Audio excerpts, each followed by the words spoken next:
Welcome to Dorset. Today we're at Corfe Castle and we're here for sunrise.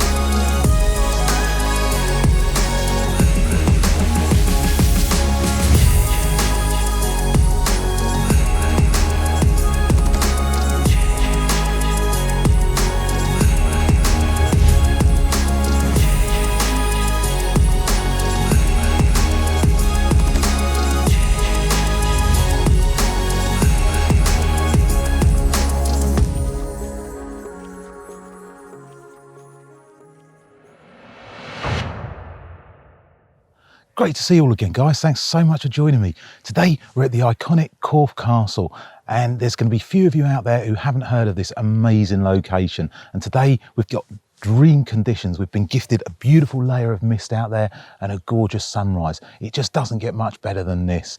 Now, I know this is going to be one of those bucket list shots for an awful lot of you, but equally, I know there's an awful lot of you who've actually got this shot and been out and done it. And it's one of those strange ones, really. It's photographed to death, and you know, for that reason, you'd say, should I avoid it? But then equally, it's done for a reason. It is one of the most beautiful shots you'll ever see. And if you get the right conditions like this, you're going to be guaranteed an absolutely gorgeous shot. So for me, it's well worth it. I love coming to Corfe. I've shot it numerous times and I don't care. I'll keep coming back because every time is slightly different as that mist rolls in and waves of it sort of just cover and cascade over the castle out there. It gives it its own unique look, and as I say, I absolutely love it. So I have no problems with coming down and photographing it.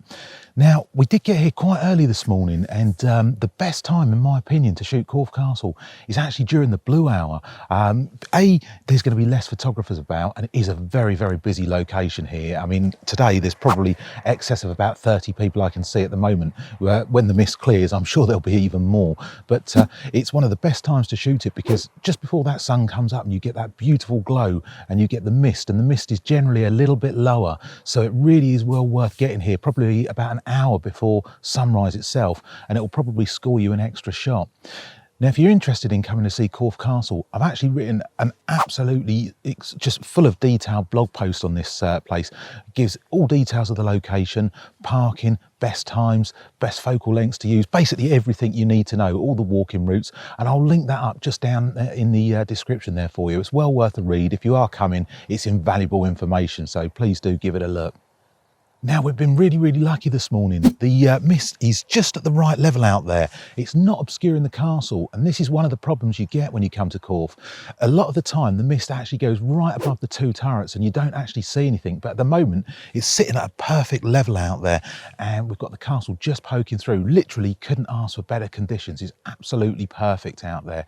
The sunrise, there's not lots and lots of cloud out there, but there's a little bit of high level, so it looked quite pretty as the sun was coming up, and there was a little bit of colour starting on there, but going to hang around. I've taken most of my shots already, and the reason I want to hang around is as that sun comes up, we might be quite lucky and get some nice light rays come through over the turrets of the castle. So we're just going to, you know, wait around and see what happens. Obviously, first thing this morning, I couldn't really take too many video bits and pieces because it was just too dark, and I couldn't get you know, any sort of film on here without going to a stupidly high ISO, and it would have been so noisy it just didn't seem worthwhile. But it's a bit of a tough morning here because there's a lot of drones flying. There's I think there's about 4 or 5 people got drones out as well, so there's an awful lot going on. But yeah, we're going to try our best to nail a decent shot and see what we can do.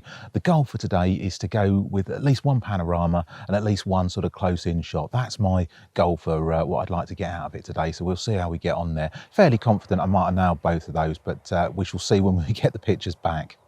Now, it's one of those locations that, as I say, it's an absolute iconic bucket list location for a lot of people.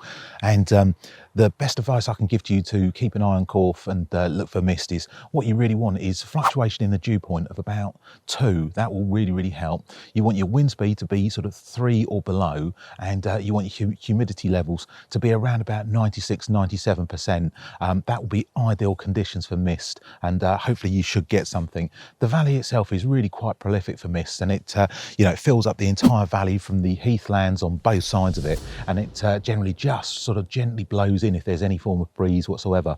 But if you get a higher wind, sort of 4 miles an hour and above, generally what happens is the mist gets blown in quite hard, and it'll actually go right over the top of the castle itself, and it'll obscure it. So you really ideally don't want that. So try and look for those wind speeds of up to about 3 miles an hour, and it will stand you in really good stead. The walk up to Corfe, it's not a particularly difficult one. A lot of people always sort of panic about the hill, and yeah, it's quite daunting to look at, and it does, you know, take a bit of a slog to get up here, but it's not too bad really. It's if you go through the central sort of part right up the middle of it, it's probably the easiest walk, and it'll only take you about 10 minutes from car park to here, even if you have a couple of small breaks as well, so it's not too bad. But it's so worth getting up here and getting up as high as possible, and then you can get, you know, a nice view of the castle itself. And what happens is the turrets, they're actually below the line of the hills there. Now, if you get them so you're sort of lower down the hill and they're actually sort of above it, it doesn't kind of work, because you get this, you know, lack of separation between the horizon and the castle itself. So I generally try and avoid that, and always try and get them to sit just below the horizon line, and that's how I've personally found it better to shoot it. Now, in terms of what we're shooting with today, I'm shooting with a graduated filter, and I've been on a case reverse grad, and that's really helped just keep that sky in check out there. In terms of polarizer, I'm shooting kind of directly into the sun, so there's no real need for that at the moment, to be fair, so I'm going to leave that one off. But yeah, the shots are looking quite reasonable. It's a good, you know, location if you wanted to do something like you know, like a dual process where you can do a darker exposure and a lighter exposure to catch the sky, and then just exposure blend it. It does work quite well for that, but I'm trying to get it all in one shot if I can. That's my plan. In terms of focal lengths, I'm going to be shooting on the 24-105. For me, that's the best lens when you come down here. It's absolutely superb. It will get you covered in most situations. If you turn up with just a wide angle lens, it's not always ideal for it, because you get a little bit of the foreground which is not particularly attractive and usually involves a load of other photographers, so it's best to kind of avoid that. A 24-105 will be absolutely ideal on the focal length for this particular shot, and it will get you some really sort of interesting views, nicely cropped in without going too close, and also far enough back that you're going to get, you know, a decent sweep of the castle and what's going on in the entire surrounding. The heathland over here is absolutely covered in mist this morning, and it's an incredible sight. Looks fantastic. It's just like a sea of mist literally all round the Corfe Valley here, and the sweeps are absolutely amazing of the castle. The mist just coming in like a big wave and then sweeping out. It really does look stunning. Anyway, I'm going to stop chatting and I'm going to get on with taking a few pics. Now it's just got to sunrise time, literally 6:34 on the dot. Sun's just about to come up, and as you can probably see from behind me, the colour is basically all but gone now, and the only remaining colour is kind of like a little bit of a sort of a dirty looking sort of sunrise. It's just not really what we're after, so I'm really glad that we got here early and did those blue hour shots, because that's when the colour was absolutely at its peak, and it really did look fantastic.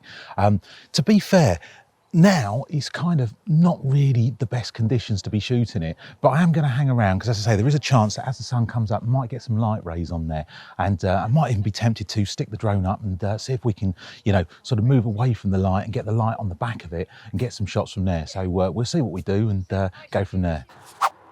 Now, I've actually upped sticks and I've moved right to the left-hand side of the hill.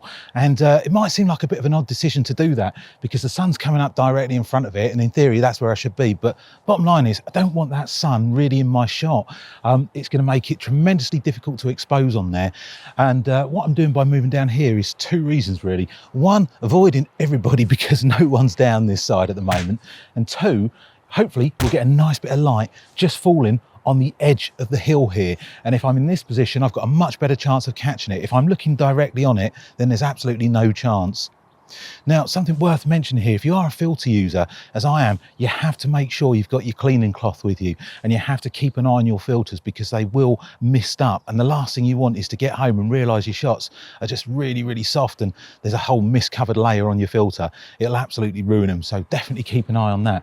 At the moment, there's an awful lot of mist coming in from the heath, which is right over here behind me, and it's just drifting through, and it's coming through in waves, but what's happening is it's starting to obscure the castle a little bit. And when I first first got down here, it was perfect because just the edges of the castle were all free and clear. So I got down and got a couple of pictures of those, but it really is looking quite nice at the moment. I'm just going to wait around and see what happens as the light comes across, see if we can get any of that in shot. Well, I decided not to put the drone up for pictures in the end anyway. There's just too many people here and I really just don't want to disturb anyone, despite the fact there's 5 or 6 drones going around already. It's just a little bit too much. So I got a small bit of footage of the sunrise itself, but no actual pictures. But there's so much beautiful mist around here. I'm going to actually head off and I'm going to go to another location now and try my luck there, because I think I might be able to get some nice sort of tree line areas, mist coming through and a bit of sunlight on there. So I think that's a more attractive option for me now. I've shot Corfe a number of times. I've got the pictures already that I want. So yeah, I think I'm going to cut the session a little bit short, let the others enjoy it and disappear off somewhere else. Well, conditions on West Hill seem to go quite a little bit downhill, to be fair, and rather than hang around and wait to see if it changed, I thought I'm going to hightail it right up to some high vantage point, and I've come up to the roadside and it's a big long range shot, 400mm plus on this one. But oh my gosh, I'm so glad I did. The light is absolutely stunning. It's all over the castle. The village is visible with mist layers going all in between. It looks absolutely amazing. I'm so pleased that I've just taken that decision to leave what is, you know, the shot, to be fair, to come up and look for another composition and get this, because I feel like I've nailed a shot that's probably better than the sunrise shot. But let me know what you think in the comments. And did you prefer, you know, the later shot for the long range lens, or did you prefer the sunrise shots? Obviously they're very, very different, but it's really nice to come up and just get one of those shots that not everyone tends to get, because it's really like an unshot sort of location up here. There are a few people do it, but because it's such a long distance, it's, you know, quite hard to get. Anyway, I really hope you guys have enjoyed Corfe Castle today. I've so enjoyed having you with me. If you have enjoyed it, please hit the like button, and it really does help the video to get out. And if you're not a subscriber, please consider subscribing. I'll stick these pictures up. I hope you enjoy. Thanks so much for watching. Take care, and I'll see you next time.